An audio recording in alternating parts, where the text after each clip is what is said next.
नमस्कार विद्यार्थियों, आप सभी का आपके अपने YouTube चैनल आरपीएससी विद नवीन सैनी में स्वागत है। विद्यार्थियों, हम पढ़ रहे थे third unit psychology second grade. ठीक है, तो अपन साइकोलॉजी की जो पढ़ रहे हैं सेकंड ग्रेड के लिए, उसमें आज हम थर्ड यूनिट की सेकंड क्लास लेंगे। क्लास नंबर 1 है वो हमारी कंप्लीट हो चुकी है। आज हम क्लास नंबर 2 की ओर अग्रसर हो रहे हैं। ठीक है, तो चलिए शुरुआत करते हैं इस क्लास की। तो इसमें हम शारीरिक विकास के बारे में पढ़ेंगे। तो सबसे पहले हमें जान लेना चाहिए कि शारीरिक विकास बोलते किसे हैं। ठीक है, जैसा कि आप सभी नाम से परिचित हैं, शारीरिक विकास के अंतर्गत आता है अपना लंबाई, वजन, शारीरिक अनुपात, मांसपेशियां, हड्डियां, तंत्रिका तंत्र तथा अंतःस्रावी ग्रंथियां इत्यादि का विकास। ये सब किस में आते हैं? शारीरिक विकास में। अब मेडेरिप ने इसको लेकर एक परिभाषा दी। उन्होंने कहा कि गर्भावस्था के प्रारंभ एवं वर्धावस्था की समाप्ति, मतलब गर्भावस्था का क्या होना चाहिए? प्रारंभ, और वर्धावस्था की जो समाप्ति होती है, इसके बीच घटने वाली शारीरिक एवं दैहिक परिवर्तनों की श्रृंखला को क्या कहते हैं? शारीरिक विकास कहा जाता है। ये परिभाषा ज़्यादातर नाम से ही स्पष्ट है। इसकी मतलब खुद की लैंग्वेज इसको स्पष्ट कर देती है कि जब से बच्चे माता के जो गर्भाशय में जब भ्रूण का गर्भ धारण होता है, तब से लेकर और वर्धावस्था की समाप्ति के बीच में जो भी हमारे शारीरिक परिवर्तन होते हैं, वो सब किस में आएंगे? शारीरिक विकास में। अब टेनर मेरेडिथ का विकास चक्र, इन्होंने एक विकास चक्र दिया और इन्होंने चार बताए स्टेप विकास चक्रों में। ठीक है, 4 विकास चक्र बताए। उन्होंने कहा कि 2 में तो विकास की गति धीमी रहती है और 2 में विकास की गति तेज रहती है। तो प्रथम विकास चक्र, द्वितीय विकास चक्र, तृतीय विकास चक्र और चतुर्थी विकास चक्र। तो अब इनमें क्या होता है? तो प्रथम विकास चक्र होता है अपना गर्भावस्था से लेकर 2 वर्षों तक, और इसमें विकास की गति तेज रहती है। द्वितीय होता है 3 वर्ष से लेकर वय संधि।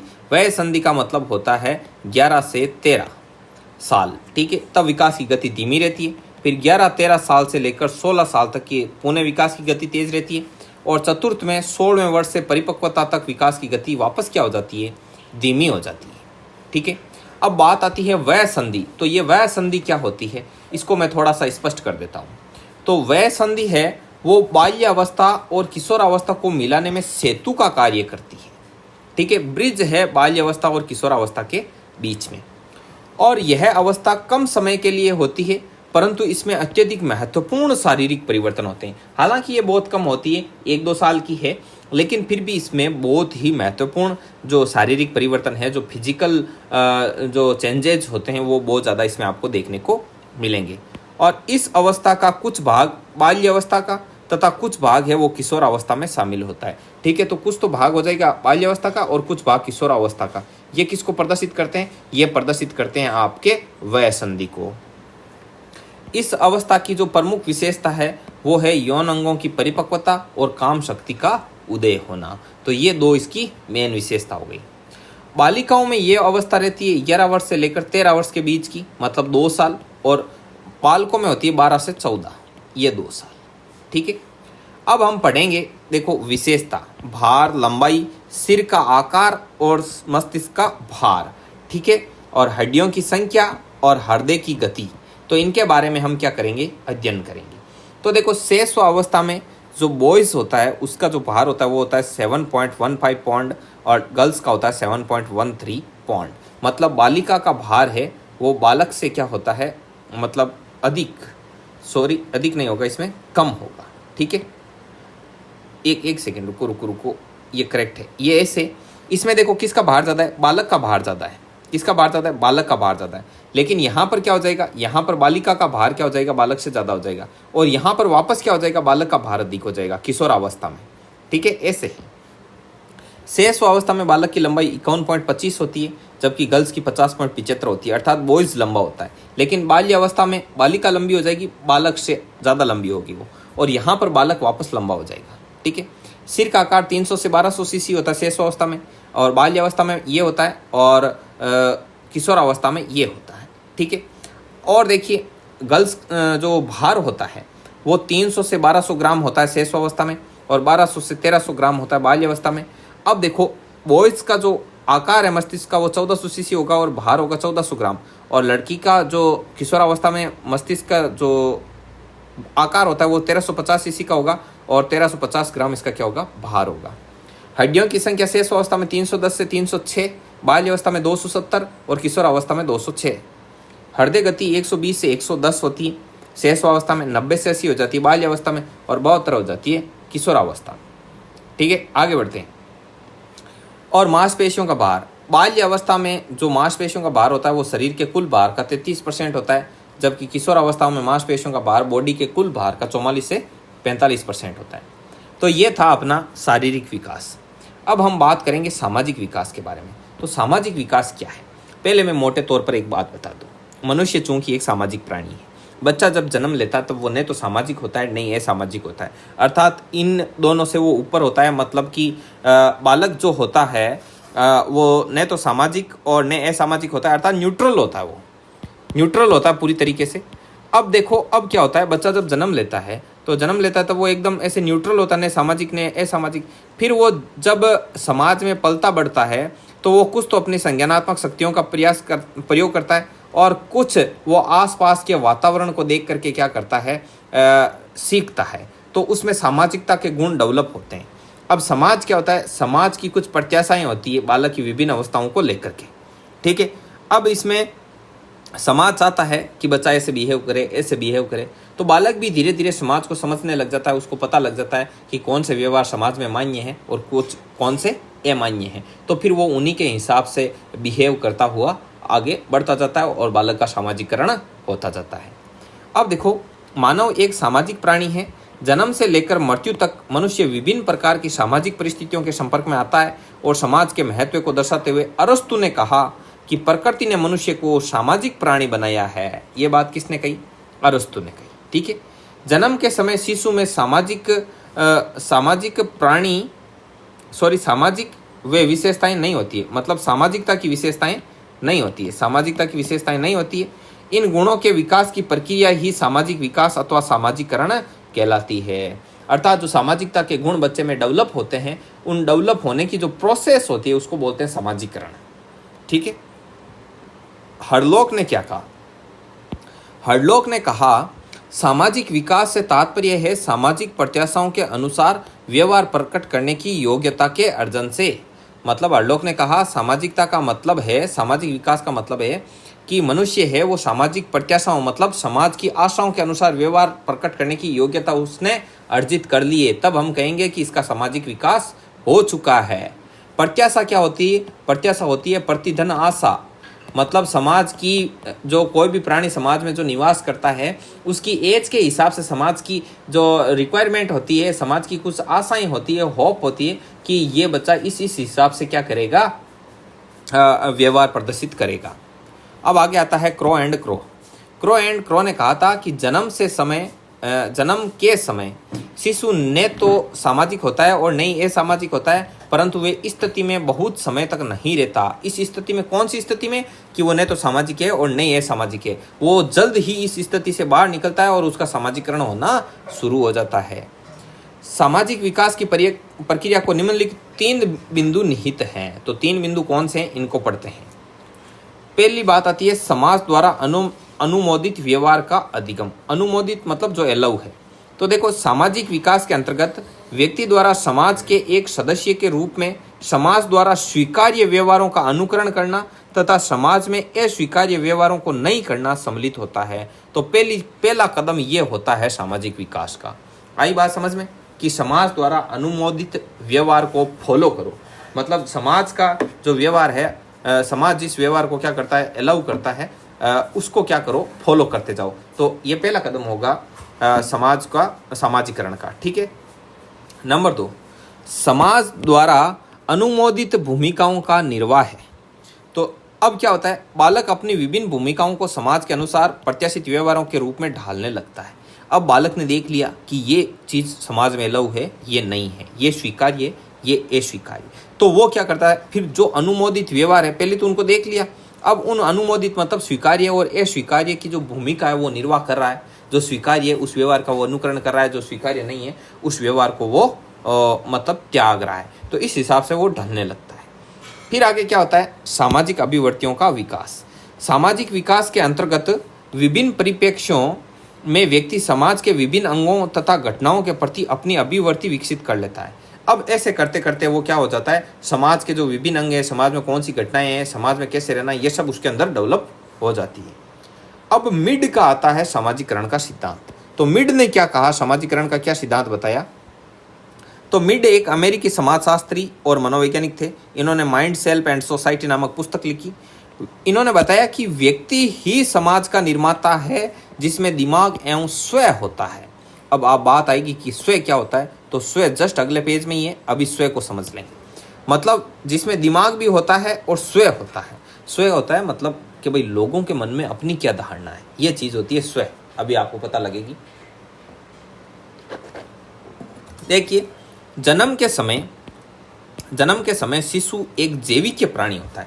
जैविक प्राणी मतलब बायोलॉजिकल, एक तरीके से मांस का पिंड है, ये समझ में, ठीक है, जिसमें बुद्धि का अभाव होता है। धीरे धीरे परिवार एवं अन्य समूहों के संपर्क में आने के फलस्वरूप बालक को ये समझ पैदा होने लगती है कि उससे लोग किस प्रकार के व्यवहार की अपेक्षा करते हैं। धीरे धीरे वो समाज में आता है, अपने मम्मी पापा, घर परिवार, भाई बहन, ऐसे करते करते फिर वो बड़ा होता है तो स्कूल जाता है। ऐसे करते करते वो समाज के संपर्क में आता है तो उसे पता लगता है कि देख अपन क्या कर रहे हैं और समाज हमसे क्या चाहता है। ये बात उसको धीरे धीरे समझ में आने लगती है। और इस प्रकार बच्चे का स्वयं है वो व्यवहार से प्रभावित होने लगता है। इसे ही मिड ने सामान्यकृत अन्य कहा। इसे क्या कहा, सामान्यकृत अन्य। और इसका अर्थ है कि किसी व्यक्ति की स्वयं के बारे में वह धारणा जो दूसरे लोग उसके बारे में रखते हैं।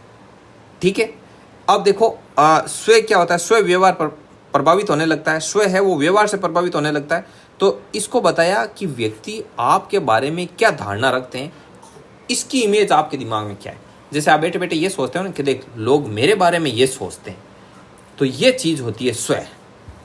आई बात समझ में, कि आप बैठे बैठे सोच रहे हो कि मैं समाज में आज शादी में जाके आया, देखो समाज के लोग मुझे देखेंगे तो यार मेरे बारे में क्या सोचेंगे, लोगों की मेरे बारे में क्या धारणा होगी। ये बात आप खुद सोच रहे हो, ये होता है आपका स्वयं। ठीक है, अब देखो इस प्रकार स्वयं मौलिक रूप से एक सामाजिक संरचना है और ये सामाजिक अनुभवों के कारण ही उत्पन्न होता है। और ये हमारे अंदर उत्पन्न क्यों होता है, सामाजिक अनुभवों के कारण ही उत्पन्न होता है। अब देखो व्यक्ति में आत्म चेतना का विकास किस प्रकार होता है, इसके उत्तर में मैं तथा मुझे शब्दों का प्रयोग किया कि आत्म चेतना का विकास, खुद की चेतना का विकास किस प्रकार होता है। इसके लिए दो शब्द आते हैं, मैं और मुझे। अब ये क्या है, मैं का अर्थ होता है मैं का अर्थ दूसरे के प्रति किए गए व्यवहार से है। ठीक है, आप दूसरे लोगों के प्रति कोई व्यवहार करते हो ना, तो आपके दिमाग में ये रहता है कि मैं ये कर रहा हूँ, मैं ये कर रहा हूँ, मैं ये कर रहा हूँ। तो ये आता है मैं। आप दूसरों के प्रति जो भी व्यवहार करते हो वो मैं के अंतर्गत आता है। और मुझे का अर्थ है व्यक्ति द्वारा किए गए व्यवहार पर दूसरों की प्रतिक्रिया, जिसे व्यक्ति आंतरिकृत करता है। मैं तथा मुझे में अंतक्रिया के कारण ही स्वयं का विकास होता है। अब देखो सीधा बताता हूँ, मुझे का मतलब ये है कि जैसे आप सोचते हो कि यार मैं ये व्यवहार कर रहा हूँ, तो दूसरों की इस व्यवहार को लेकर क्या प्रतिक्रिया होगी, इसकी धारणा आप पहले से बना लेते हो। तब आपके दिमाग में ये चीज़ क्लिक होती है, मुझे ये करना चाहिए, मुझे ये करना चाहिए। समझ में आई बात। तो ये होता है मुझे। और इस मैं और इस मुझे, मैं और मुझे में अंत्यक्रिया के कारण ही किसका विकास होता है, स्वयं का विकास होता है। आई बात समझ में। मैं ये कर रहा हूँ और मुझे ये करना चाहिए और समाज ये सोचेगा, इन सब चीज़ों से स्वयं का निर्माण होता है। आगे आता है कुले का सामाजिकरण सिद्धांत। इन्होंने एक बुक लिखी थी, human nature and the social order. इनका सिद्धांत था आत्मदर्पण दर्शन सिद्धांत। इन्होंने क्या कहा, इन्होंने कहा कि समाज के संपर्क में आने पर ही व्यक्ति में आत्म विकास होता है। ठीक है, समाज व्यक्ति के लिए एक दर्पण की तरह कार्य करता है, जिसमें वह अपनी छवि देखता है और समाज के लोग उसके आधार पर कि भाई समाज के लोग उसके बारे में क्या सोच रहे हैं, इस आधार पर वह अपने बारे में अपनी धारणा बना लेता है। ये कहते हैं कि सामाजिक विकास ऐसे होता है कि समाज है वो मनुष्य के लिए एक दर्पण की तरह, वो समाज में जाता है और समाज में अपना क्या देखता है, प्रतिबिंब देखता है। प्रतिबिंब कैसे देखेगा कि लोग मेरे बारे में क्या सोच रहे होंगे, और इस प्रकार वो अपने बारे में धारणा बना लेता है। ठीक है, अब देखो विकास की विभिन्न अवस्थाओं में सामाजिक विकास, कि भाई शैशव अवस्था में सामाजिक विकास कैसा होता है, बाल्य अवस्था में कैसे होता है, किशोरावस्था में कैसा होता है। तो देखो शैशव अवस्था, जन्म के समय शिशु में सामाजिकता नहीं होगी। ठीक है। हरलोक द्वारा अपनी पुस्तक बाल मनोविज्ञान में, तो बाल मनोविज्ञान किसकी पुस्तक है? हरलोक की। तो ये यहाँ पर क्वेश्चन पुट अप है सीधा, वेरी इंपॉर्टेंट, ध्यान रखना। प्रथम 2 वर्षों में होने वाले सामाजिक विकास की प्रक्रिया को बेहतर रूप से प्रस्तुत किया। इसमें क्या किया बाल मनोविज्ञान पुस्तक में उन्होंने कि प्रथम 2 वर्षों में, जन्म से पैदा होकर और 2 वर्षों तक बालक में सामाजिक विकास कैसे होता है, इस चीज़ को बेहतर तरीके से हरलोक ने अपनी पुस्तक बाल मनोविज्ञान में बताया। इन्होंने कहा कि पहले माह में तो शिशु साधारण ध्वनि व मनुष्यों की आवाज़ में अंतर नहीं पहचानता। पहले महीने में यही नहीं पता चलता कि ये मनुष्य की ध्वनि है या बाहर कोई हॉर्न बजा रहा है। दूसरे माह में वे मनुष्य की आवाज़ को पहचानने लगता है और दूसरे व्यक्तियों को देखकर मुस्कुराता है, ध्वनि के प्रति वो आकर्षण प्रकट करता है। तीसरे माह में वे अपनी माँ को पहचानने लगता है और उससे दूर जाने पर वो रोने लगता है। जब वो चौथे माह का हो जाता है तो व्यक्तियों के चेहरों को पहचान कर ध्यान देना शुरू करता है और जब कोई उसके साथ खेलता है तो उसे अच्छा लगता है। ठीक है। नंबर 5, 5वें माह में वे प्यार व क्रोध की आवाज़ में अंतर समझने लगता है। अर्थात प्यार से आप बोलोगे और उसे डांटोगे तो वो डिफरेंस कर पाएगा 5वें महीने में। इसीलिए देखना अपने आसपास कोई 4 महीने का बच्चा है और लोग जोर से डांटते हैं तो भी वो हंसता है, तो बोलते हैं कि देखिए डरता ही नहीं। वो डरता नहीं है, बल्कि उसमें क्या है, उसको खुद को अंतर ही महसूस नहीं हो रहा है कि ये मुझे डरा रहा है या लाड प्यार कर रहा है। समझ में आई बात? और 6ठे माह में परिचितों को पहचानने लगता है और अपरिचित से डरने लगता है। 8वें माह में बोले जाने वाले शब्दों, हाव भाव, मुद्रा, अंग संचालन की नकल करने का प्रयत्न करता है, अर्थात अनुकरण शुरू करता है। तो बालक 8वें माह में क्या शुरू कर देता है? अनुकरण। आगे बात समझ में, आगे बढ़ो। 1 वर्ष की आयु में न कहने पर, जब उसको मना करते हैं अथवा किसी प्रकार से मना किए जाने पर वो उस कार्य को नहीं करता है। और जब वो 2 वर्ष की आयु में वो क्या करता है? वयस्कों के साथ कोई न कोई कार्य करने लगता है। इस प्रकार परिवार का सक्रिय सदस्य बनने लगता है। एक बार क्वेश्चन आया कि किस आयु का बालक परिवार का सक्रिय सदस्य बन जाता है, तो उसका 2 वर्ष आंसर होगा, ये ध्यान में रखना। अब आगे देखिए बाल्य अवस्था में सामाजिक विकास।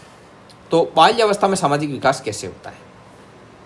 तो बाल्य अवस्था में वो विद्यालय में प्रवेश करता है और विद्यालय में प्रवेश करता है तो उसका सामाजिक दायरा बढ़ जाता है, अर्थात वो ज़्यादा लोगों के संपर्क में आता है और वहाँ वह नए वातावरण में अनुकूलित करना सीख जाता है, मतलब नए वातावरण के साथ एडजस्टमेंट सीख जाता है और अपनी आयु के बच्चों के साथ अधिक से अधिक समय व्यतीत करना चाहता है। सामान्यतः बालक किसी न किसी टोली का सदस्य बन जाता है, इसीलिए इस बाल्य अवस्था को टोली की अवस्था भी कहते हैं।